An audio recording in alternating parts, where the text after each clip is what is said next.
Hello everyone, this is Umang Sharma from आपका सहपाठी। कैसे हो आप सब फ्रेंड्स? आज हम एक ऐसे टॉपिक पे बात करने वाले हैं जिसको लेकर मेरे पास बहुत सारे क्वेश्चंस रहते हैं। पिछले 2 साल से तो रहते ही हैं। और जैसे जैसे आपके एग्ज़ाम्स पास आ रहे हैं, ये क्वेश्चन की फ्रीक्वेंसी बढ़ती जा रही है कि केस स्टडीज़ कैसे सॉल्व करनी है। तो और मैं ये भी जानती हूँ साथ में कि आप जो भी आपके टीचर्स हैं, आप ऑनलाइन पढ़ रहे हैं या ऑफलाइन पढ़ रहे हैं, तो आप अपने टीचर्स से बार बार सेम क्वेश्चंस पूछते रहते हैं कि केस स्टडीज़ कैसे सॉल्व करनी है। तो जितने भी क्वेश्चंस मेरे पास आए हैं उन सब से अगर मैंने सबको पढ़ा और सबका एक कंक्लूज़न निकाला, तो मुझे समझ में आया कि आप लोगों का प्रॉब्लम ये है कि जब केस स्टडी आती है तो आपको चारों ऑप्शंस ऐसा लगता है कि ऑप्शन ए भी ठीक है, बी भी ठीक है, सी भी ठीक है और डी भी ठीक है। आपको ये समझ नहीं आता कि कौन सा वाला ऑप्शंस, तो ये बिल्कुल ही बाहर है, ऐसा वाला नहीं होता। तो मैं जानती थी कि आप सेम क्वेश्चंस बहुत बार पूछ चुके हैं और आपके टीचर्स आपको बहुत बार चीज़ों को समझा चुके हैं कि केस स्टडीज़ कैसे सॉल्व करनी है। इस वीडियो को लाने में थोड़ा सा टाइम इसलिए भी लगा कि मुझे लगा अगर सेम चीज़ें मैं भी आपको समझा रही हूँ तो कोई पॉइंट नहीं है इस वीडियो को बनाने का, क्योंकि वो सारी बातें आप पहले से बहुत बार सुन चुके हो या उसकी बहुत सारी वीडियोज़ देख चुके हो। तो मुझे लगा कि मुझे समझ नहीं आ रहा था। फिर मैंने सोचा कि मुझे क्या प्रॉब्लम्स होती थी जब मैं क्लास 12th में थी केस स्टडीज़ को सॉल्व करने में। तो मुझे जो प्रॉब्लम्स होती थी मैं आज उन पर आप बात करूँगी। शायद आपकी भी सेम प्रॉब्लम हो तो आपकी वो प्रॉब्लम सॉल्व हो जाएँ। तो मैं इस छोटे से वीडियो में कोशिश करूँगी आपकी केस स्टडीज़ की प्रॉब्लम सॉल्व करने के लिए। तो हमारे साथ लास्ट तक बने रहना। कोशिश पूरी रहेगी कि आपके सारे डाउट्स दूर हों।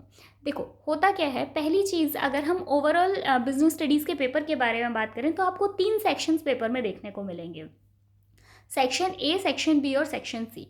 सेक्शन ए जो होगा उसमें आपको 24 क्वेश्चंस मिलेंगे, 24 क्वेश्चंस मिलेंगे, जिसमें से आपको 20 क्वेश्चन सॉल्व करने हैं। सेक्शन बी में भी आपको सेम 24 क्वेश्चंस देखने को मिलेंगे और उसमें आपको 20 क्वेश्चन सॉल्व करने होंगे।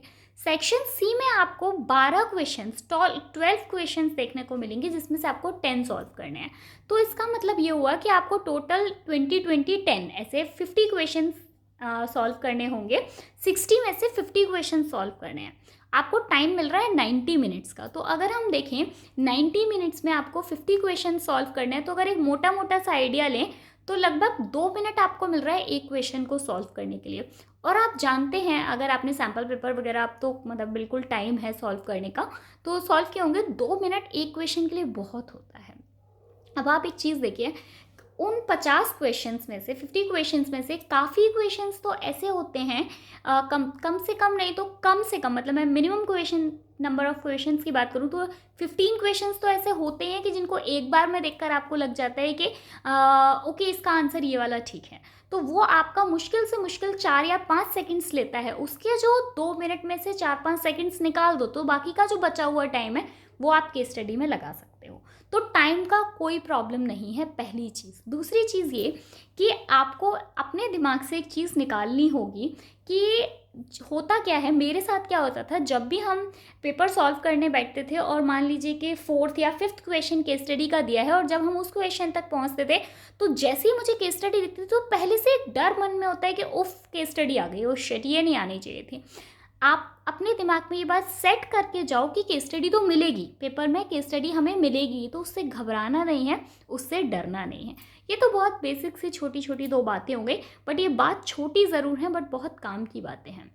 दूसरी चीज़ कि जब आप केस स्टडी को सॉल्व करते हैं, होता क्या है, जैसे मान लीजिए कि केस स्टडी आई। केस स्टडी में हमें क्या लगता है, जब हम केस स्टडी को पढ़ना स्टार्ट करते हैं तो हम उसे, मैं क्या करती थी कि जब मैं उसे धीरे धीरे पढ़ती थी तो मुझे लगता था ओह, इसमें तो बहुत टाइम वेस्ट हो रहा है, अगर मैंने ऐसा किया तो मेरा पेपर छूट जाएगा, है ना। और इसकी वजह से मेरी कुछ इंपॉर्टेंट लाइन मिस हो जाती थी और फिर मुझे उसके आंसर्स नहीं मिलते थे। और देन होता क्या था कि या तो हम गलत आंसर टिक कर देते हैं ऐसे में, या फिर क्या होता है कि हम उसको दोबारा पढ़ते हैं तो वो वापस टाइम वेस्ट होता है। इसके लिए आप क्या करो, जब भी आपके पास केस स्टडी आए सबसे पहले आप क्वेश्चंस को पढ़ो, ठीक है। आप करके देखना, आपको बहुत ज़्यादा फ़ायदा होगा इससे, मतलब आपको ये काफ़ी अच्छा लगेगा, मुझे ऐसा लगता है, क्योंकि मैं सेम चीज़ को अप्लाई करती थी। मुझे भी मेरे टीचर्स ने बताया था, जो भी आपके क्वेश्चन है ना, आप उन्हें कहीं साइड से शॉर्ट में लिख लो, कोई बहुत ज़्यादा टाइम नहीं लगता उसमें, शॉर्ट में अपनी लैंग्वेज में फटाफट से लिख लो। देन उसके बाद आप केस स्टडी पढ़ना स्टार्ट करो। और जहाँ भी आपको लगे कि इस क्वेश्चन का आंसर मुझे इस लाइन से मिल सकता है, आप उस लाइन को अंडरलाइन मत करो, आप उस लाइन को अलग से लिख लो। अगर आप उसे अलग से लिख लेते हैं तो उससे होता क्या है कि आपको केस स्टडी दोबारा नहीं पढ़नी पड़ती है ना। तो आप उसे अलग से लिखते हैं, फिर उसके बाद आपको उसका आंसर बहुत आराम से मिल जाता है, पहली चीज़। दूसरी चीज़ ये कि जब भी आप केस स्टडी पढ़ो, केस स्टडी में अपना सफिशेंट टाइम लगाओ, कोई दिक्कत नहीं है। आपको अगर 2 मिनट का टाइम, जैसे 2 मिनट हमारा एक क्वेश्चन पे निकल कर आ रहा है, आप 2.5 मिनट, 3 मिनट, 2.25 मिनट आराम से लो, कोई दिक्कत नहीं है। आपका वो वाला टाइम भी बचा हुआ है जो कि आपने 3 या 4 सेकेंड्स में एक क्वेश्चन को पूरा कर लिया था।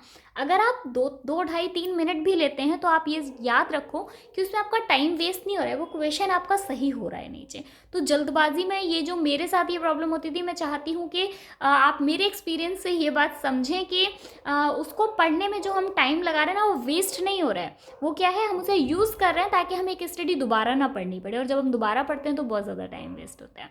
अच्छा, साथ में मैं एक चीज़ और आपको बताना चाहूँगी कि मेरे साथ एक प्रॉब्लम होती थी, मैं नहीं चाहती कि आपके साथ वो सेम प्रॉब्लम हो। जब हम केस स्टडी सॉल्व करते हैं, होता क्या है, जब हम पहली लाइन पढ़ते हैं, दूसरी पढ़ते हैं, तीसरी लाइन पढ़ते हैं, तो हमारे दिमाग में एक ओपिनियन सेट होने लगती है। क्या कि जैसे ये क्वेश्चन तो ओके, ये वाला क्वेश्चन तो प्रिंसिपल ऑफ मैनेजमेंट से लिया गया है ना। फिर होता क्या है, हमारा दिमाग वैसे ही फंक्शन करता है। जब तक हम पूरी केस स्टडी पढ़ते हैं, नीचे वाली लाइन तक आते हैं, हमारे दिमाग में ये बात सेट हो चुकी होती है कि ये वाली केस स्टडी तो प्रिंसिपल ऑफ मैनेजमेंट से ली गई है। क्योंकि आप जानते हो कि हमारे बिजनेस स्टडीज़ में क्या होता है, सारे चैप्टर्स लगभग एक दूसरे से मिलते जुलते हैं, लैंग्वेज लगभग सेम है। मतलब स्टार्टिंग के कुछ चैप्टर्स तो हैं ही ऐसे कि उनकी लैंग्वेज सेम है। तो अब इसके लिए क्या करना है, अपने दिमाग में कोई ओपिनियन सेट मत करो। आप पहले क्वेश्चंस को पढ़ो, देन केस स्टडी को पढ़ो, फिर किसी कंक्लूजन पे मतलब पहुंचना कि ओके, ये वाला तो इस वाले चैप्टर से लिया गया है। ठीक है, जैसे मैं इसके लिए आपको एक एग्जांपल दूंगी कि जैसे मान लीजिए कि आपको एक क्वेश्चन आया, आपको नीचे क्योंकि पहले आप बॉटम से स्टार्ट करेंगे, क्वेश्चन से स्टार्ट करेंगे, तो वहाँ पे आपसे पूछा गया है कि मिस्टर एक्स हैं, उनके कुछ फीचर्स दिए गए हैं, आपको उनके फीचर्स के बारे में आपको फंक्शंस के बारे में, मान लेते हैं कि उनके कुछ फंक्शंस के स्टडी में दिए गए हैं, आपको बताना है कि वो कौन से लेवल पर काम करते हैं। ठीक है, तो कुछ जैसे आपको आप जब केस स्टडी पढ़ेंगे तो आपको ये समझ में आएगा कि उनके फंक्शंस जैसे आपको दे दिया, तो उसमें आपसे पूछा जाएगा कि आप ये टॉप लेवल पे काम करते हैं, या ये मिडिल लेवल पे काम करते हैं, या ये लोअर लेवल पर काम करते हैं। तो अगर आपको उनके फंक्शंस के बारे में पहले से पता है कि टॉप लेवल के कौन कौन से फंक्शंस होते हैं, मिडिल लेवल के कौन कौन से फंक्शंस होते हैं, और लोअर लेवल के कौन कौन से फंक्शंस होते हैं, तो आप फटाफट से बता सकते हैं कि अच्छा ठीक है, इनके ये फंक्शंस, मिस्टर एक्स के ये फंक्शंस दिए गए, तो ये मिडिल लेवल का क्वेश्चन है, या फिर ये लोअर लेवल का क्वेश्चन मतलब हमसे पूछा गया है, या फिर ये टॉप लेवल का पूछा गया है। ठीक है, तो आप ये 2-3 चीज़ें हैं। साथ में एक चीज़ और मैं आपको बताना चाहूँगी कि जो बच्चे चाहते हैं कि आपको सेम वो लैंग्वेज देखने को मिले जो लैंग्वेज आपने पहले से पढ़ी है, अगर आप ऐसा चाहते हैं तो मैं आपको हमेशा से बोलती हूँ, मैं अपने एक्सपीरियंस से बता रही हूँ आपको कि एग्ज़ाम में हमेशा आपको जो लैंग्वेज देखने को मिलेगी ना, वो आप देखेंगे कि मतलब 99 से ज़्यादा % चांसेस होते हैं एनसीईआरटी की लैंग्वेज आने का। तो आप एनसीईआरटी की लैंग्वेज अगर पढ़ रहे हैं तो आपको और लगभग सेम लैंग्वेज आपको पेपर में देखने को मिल जाएगी। तो आप एनसीईआरटी से तैयारी करो। दूसरी चीज़ जो कि सबसे इम्पॉर्टेंट चीज़ है, जो कि मैं आपको हमेशा स्टार्टिंग से बोलती हूँ, आपके बाकी जो भी टीचर्स हैं वो भी आपको सेम चीज़ बोल रहे होंगे, केस स्टडी सॉल्व सिर्फ तब हो सकती है जब आपने अच्छे से प्रैक्टिस की हो। मतलब आप इस चीज़ से बहुत ज़्यादा डिसअपॉइंट भी मत होना, लेकिन सच यही है कि केस स्टडीज़ आप तभी सॉल्व कर सकते हैं जब आपने अच्छे से स्टडी की हो। दूसरा तरीका, अगर आपने पहले से स्टडी किया है तो कोई प्रॉब्लम ही नहीं है, लेकिन जिन्होंने स्टडी की भी है और जिन्होंने अब स्टडी करना 1 महीने पहले या 2 महीने पहले स्टार्ट किया है, तो उसके ये 2 मुझे मेन सबसे इम्पॉर्टेंट चीज़ें लगती हैं। पहली चीज़, अपने दिमाग में कोई ओपिनियन खुद से सेट मत करो, पहले क्वेश्चंस पढ़ो, फिर पैराग्राफ पढ़ो, देन उसके बाद में आप किसी कंक्लूजन पे पहुँचो। और दूसरी चीज़ ये कि मतलब पैराग्राफ को एक बार में रीड करते टाइम ये दिमाग में नहीं आना चाहिए कि यार इसमें मेरा बहुत ज़्यादा टाइम वेस्ट हो रहा है, अगर मैंने इसको ज़्यादा टाइम लगाया तो मेरा आगे पेपर छूट जाएगा। ऐसा नहीं होता, ऐसा कभी भी नहीं होता, ठीक है। ये हम अपने एक्सपीरियंस से आपको बता सकते हैं, क्योंकि हम जिस क्लास में आप हैं वो क्लास हम करके आए हैं, तो इसलिए। और दूसरी चीज़ मैं आपको बताऊँ, सेक्शन सी जो आता है ना, उसमें आपको 12 क्वेश्चंस देखने को मिलते हैं, जिसमें से आपको 10 सॉल्व करने होते हैं। उन 10 में से भी आपके पास में एक पैराग्राफ दिया जाता है, जिसमें से आपको 6 क्वेश्चंस दिए जाते हैं जो इस पैराग्राफ पे बेस होते हैं। अगर आपने उस पैराग्राफ को अच्छे से पढ़ लिया एक बार, तो वो 6 क्वेश्चंस आपके बहुत आसानी से सॉल्व हो जाते हैं, आप उनको सही टिक कर सकते हो। तो उस एक पर बहुत अच्छे से टाइम देना, बिल्कुल भी घबराना मत कि पेपर ना छूट जाए, बहुत ज़्यादा टाइम लग रहा है इसमें, ऐसा नहीं सोचना है। कि स्टडी से घबराना नहीं है। ये कुछ बेसिक चीज़ें थी जो मुझे लगा कि शायद मैं आपको बताऊंगी तो आपको थोड़ी सी हेल्प होगी। बाकी चीज़ें कोई दिक्कत नहीं है, आप अच्छे से एग्ज़ाम दो। आपको ऑल द बेस्ट है सारे बच्चों को कि आपका एग्ज़ाम बहुत अच्छा हो, बहुत अच्छे से पेपर देकर आओ, आकर बताओ पेपर कैसा हुआ। मिलेंगे नेक्स्ट वीडियो में, तब तक के लिए bye bye. Thank you so much. All the best, all the best.